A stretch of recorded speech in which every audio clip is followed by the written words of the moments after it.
Welcome to Global Business. I am your host, Dr. Neva. Today I have with me another doctor, Dr. Corrine. How are you? I'm great. How about yourself? I am excellent. Thank you so much for being on the program. So I just want to give you a little information about Dr. Corrine and how we met. We basically met through the Chamber of Long Island African American Chamber of Commerce and your extensive background in business, international business. And she spoke at my conference earlier this year, International Women's Day Conference, and she was superb. So, Doctor, please introduce yourself to the audience. All right. Thank you for the invitation and for having me.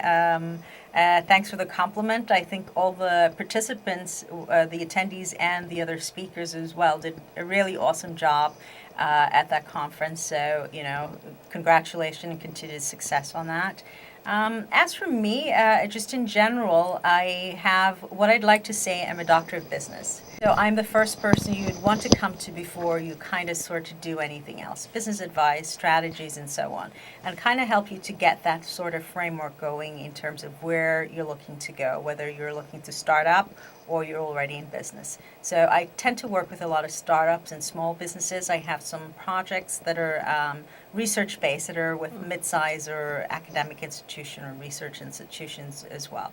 So I do personal professional development. I do, building and growth for businesses and, some research as well. Excellent. Now, one of the things I know you speak on, which is profitability. Explain what is profitability as it relates to business. Well, I think in general, most people know they want to make sure that they're profitable. That means your bottom line, you're not in black or you're not whatever color you want to use, red. You want to, want it to be where it's safe and you're able to have the kind of cash flow that you're looking at. What I find is that it's really lacking in terms of key business skills. As business owners or individuals, we think we all know everything, and I think we often, even when we do venture out, we get burned. So, it's 3 strikes you're out, or it's going to be third time is a charm, and if the third time's not a charm, then you go back into that that cubby hole that you're in and try to figure things out. So profitability is really, it's very unique, and there are different aspects of business that you can look at. And actually, I will have a book launched soon on the key elements of success. What I think that I believe it's very important. It's a guide that whether you're looking to start up or you are an existing small business looking to grow, that you really look at these areas, just make it very simple and straightforward. I use the acronym KISS, C, which is just keep it simple, clean, and clear, and that's it. Profitability is about really taking away the noise and really focusing on what's going to make you get to the results that you're looking for. Can you please repeat the acronym? Okay, so it's keep it simple, clean, and clear. So KI, right? S. Keep it simple. Clean and clear. CCs, okay. Right? So instead of everybody say keep it simple, S, yes, yeah. I've taken out that. But it's essentially what it is. Right. Simple, clean, and clear. Now, you mentioned that as business owners, we believe we know everything, or we can explain that. Well, I think when I talk to individuals, whether, again, I do coaching mentorship as well as part of the strategy, and just going and knowing that, your business or what your passion is. If I'm making a product, I really, I know I'm very good at this, but you don't really know all the other pieces. And if we're not going out to be informed, it's hard. A part of that, too, that intimidates is the fact that there's a lot of noise. So it's like, oh, should I chase this shiny thing or should I chase that shiny thing? And we think that we have everything that we need to know, and it's not true. Like when I started our company, I actually went out. I did research. I asked. I knew I was going to jump ship, right? I kind of made that decision. But before I did anything else. You meant jump ship from what? Corporate. Okay. You leave corporate into starting your own thing. And that there is stories where people are saying, well, it's not going to work, you need to figure this way. So I knew, because I had enough corporate experience where doing a lot of these similar things, I had a strong core on the key business skill sets. And that's kind of what profitability is based on. You can't have one without the next. You can't sacrifice on one and expect to really grow or go forward past the next. So when you come into those bottlenecks, that's where, essentially once you keep your business as clean as you can, or as clear in terms of if you're a one-man, one-woman sort of show, you have 2 or 3 or 10 or 50 employees. You can see where you need to, how you need to navigate and what you need to do, what's not really working, and what you need to jump on really quick before the ship breaks or the car breaks down or whatever. Can you take us through some steps for profitability? What are some key steps that you believe, whether it's a small business or a large corporation, that they be able to follow a few steps? Well, I think what I'm going to share or say, it's not things that's not common knowledge. So, make sure you have like handbooks. Make sure you know that sort of you screen the folks that you're hiring. Make sure you have kind of like a marketing plan and a marketing plan to the marketing plan. Essentially, it's your business guide. It doesn't matter which country you're from or what type of industry you're in. These are simple things. Make sure you have your finance piece in order. That means get the free books or free apps that are there, or go to the free resources, whether it's the Chamber of Commerce, you pay a membership, and they have these programs that they're offering you. Take that initiative to really empower yourself to really get you to the next step. And as I said, it's really simple stuff. It's just making sure that from start to the continuity, you have all those pieces in place. I'm going to need to hire. When do I need to hire? How long am I going to hold on to? Oh, no, I'm going to do everything. I don't trust my employees. What you have them there? I'm glad that you mentioned that, because a conversation that I had the other day with a friend is where, small business owners, we tend to want to do everything on our own because we're scared to spend.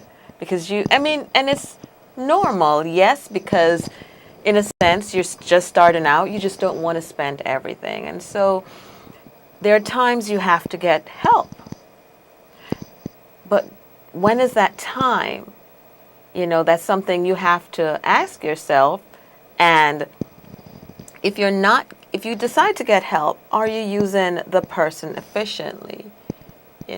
So I'm really happy that you mentioned that. So is there a key time when someone should say, yeah, I need to bring on someone now? The minute you think that you feel that you need to, you're jumping out of your skin, you need help, you know it. You can I'll get through this.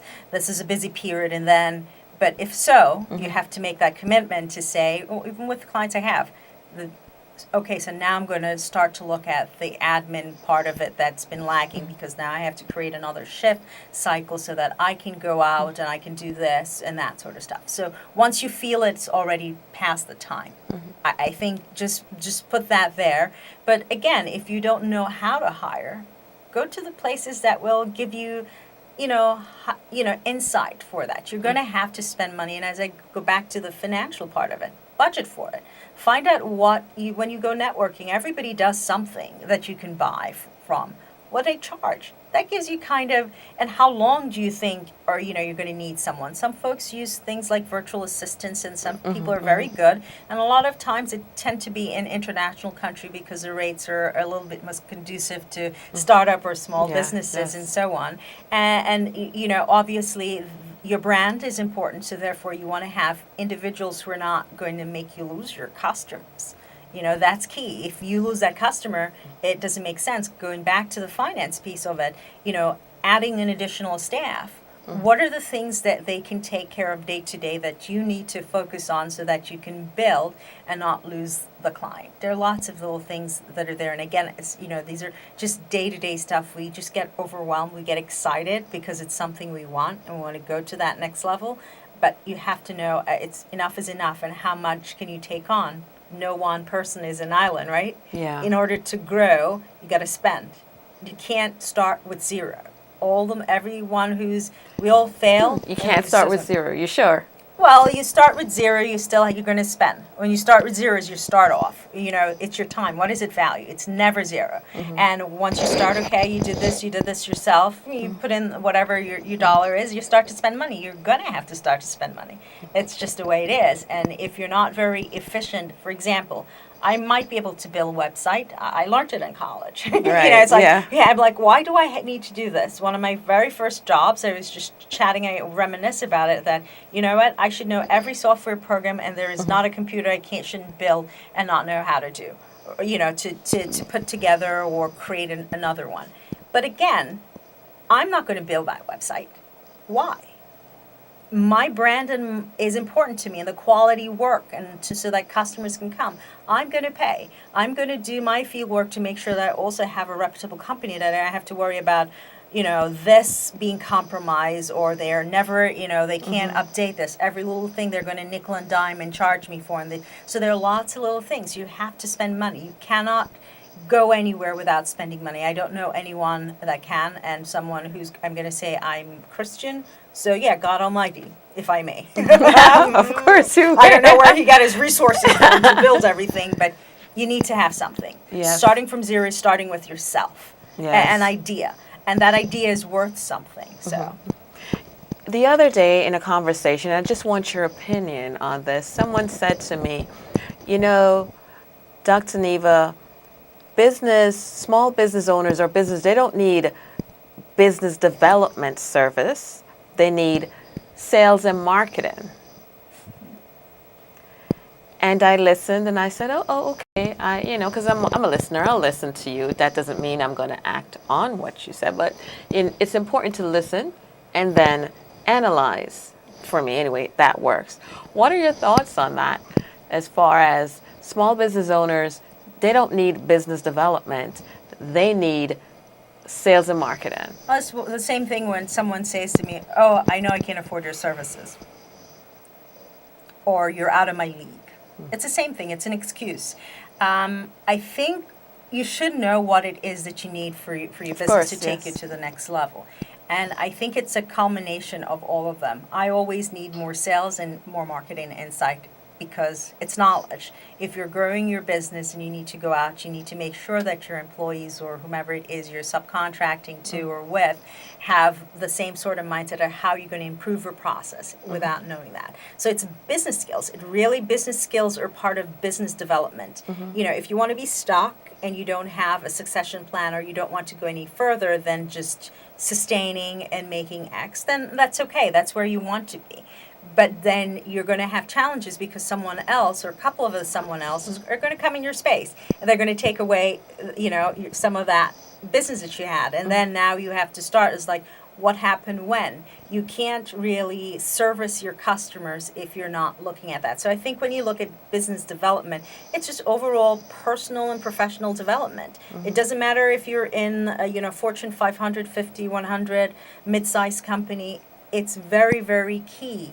You kind of have to, I think it's act as if to become as if. Yeah. You need them. Some people need a little bit more sales and marketing. Yes. So, if that's your focus, then great. But I think the whole thing, especially the finance piece, most of them lose out because they don't get the finance piece right from the very beginning. Why don't they get the finance piece? It's hard and it's intimidating. It just is. You're starting with zero. How do you budget for $20,000 for that year that you don't have, whatever the number is? And then that $20,000, because you don't have a plan or anything going, just not an idea, and you're going, whatever your strategies are, it's not laid out. It's it's $100,000. You find yourself you don't have your home. You lost all your investment.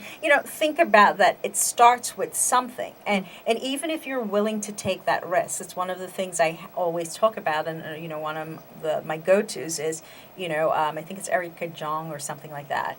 If you don't risk, you risk more if you don't risk anything, right? Essentially, you have to take that risk. If I know, like the Bill Gates and the Steve Jobs of the world and whomever else it is, you have to start somewhere, and you keep at it, right? You put everything, research and development. Folks are putting one of the project 30 plus years in the making before the time is now. We couldn't get to where we are till 40 years plus years ago when someone went for it and said, I'm going to, and then one thing to the next to the next to now we have devices that are user friendly. They weren't. People thought it were just crazy and so on. So, at the International Women's Day conference, you had fruits out. I did? Yes, you had fruits. And I wish I brought them here today or asked you to bring them so that you'll be able to demonstrate. But you use fruit as an analogy for people to get what you're saying. Can you explain some of that? Oh, I don't know. I think you showcase my fruits and vegetables before I start on my skit, right? I think at that time I was just talking about just looking at diversity. And I think you can look the same thing in terms of business. It's different elements complement each other, talking about profitability differently. How can you make something more unique and uniquely you to be able to brand and step away from the pack, right? So it doesn't matter. It's the same thing you're coming up with. So fruits and vegetables can go together. Some things you'd think like, no way. But you see that they have healthy attributes and more people are going towards that when you can prove something or say something that substantiate something, right? What are you in the market for? What are you looking to buy? It also talks about in terms of people diversity as well. And people diversity is really whether it's cultural, whether it's family, whether it's national, whether it's an ethnicity, whether it's disabilities, difference. That's sort of what it is, and that they can work together and still make something really very unique and very powerful. Wow. I wish I saw it. I just saw the fruits. I took them up. You said, no, those are my fruits. I know. Like, I think I had the demons coming out of my eyes at that time, right? I hid them so nicely.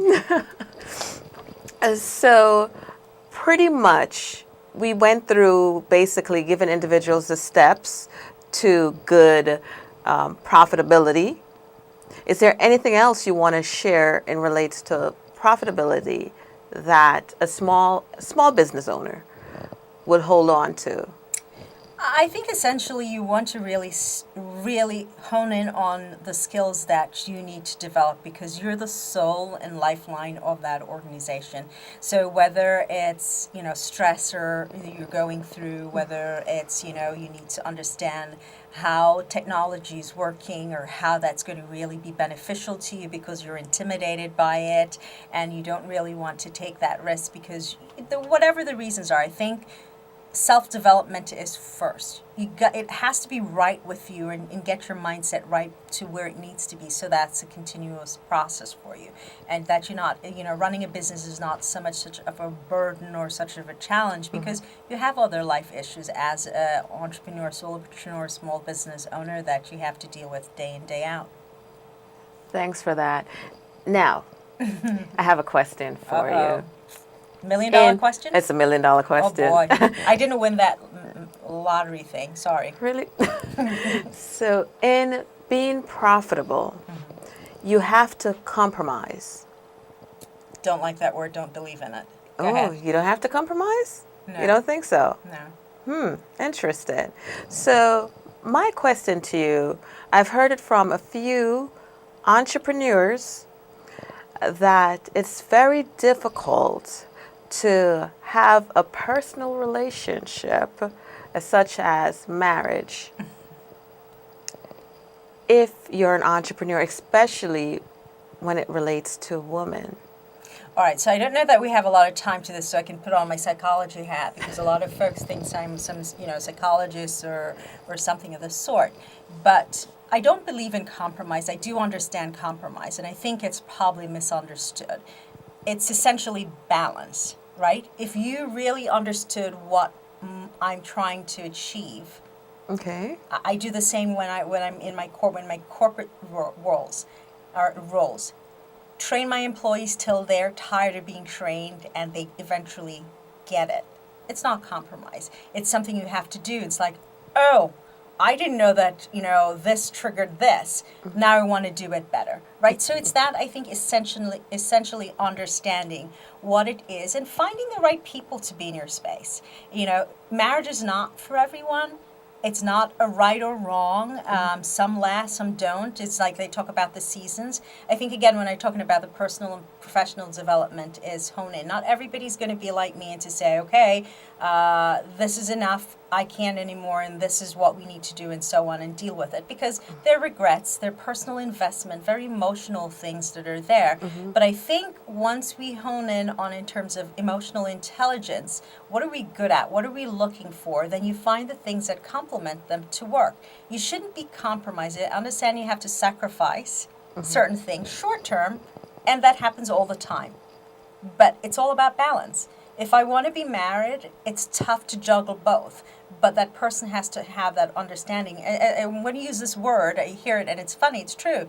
We have to be equally yoked. And equally yoked doesn't mean necessarily in finances. We have to be equally yoked where our minds are to know what we need to do to get the rest of the things going. And oftentimes we don't pick people that we're equally yoked with. We go after the glittering things, the fancy stuff. All that glitters isn't gold. No, it's not. It was a pleasure having you here, Doctor. And just for people to find you, where can they find you? Well, if you Google, you can go to grahamconsultingresearch.com. We're on Facebook, and you can Google my name. You'll see that I'm, have a couple of things there. We have a telephone number. So it's, Graham, Graham, consultingandresearch.com. And the number, I think, is 631-481-9124. Don't quote me on that one. I don't call my office very often. We'll put up the number for the audience. Not a problem. I also want to tell individuals about my upcoming conference that I have coming in Kenya, November 11th. I am so excited about this conference. For you too. That's awesome. And again, we're going to have the International Women's Day Conference. That's next year, March.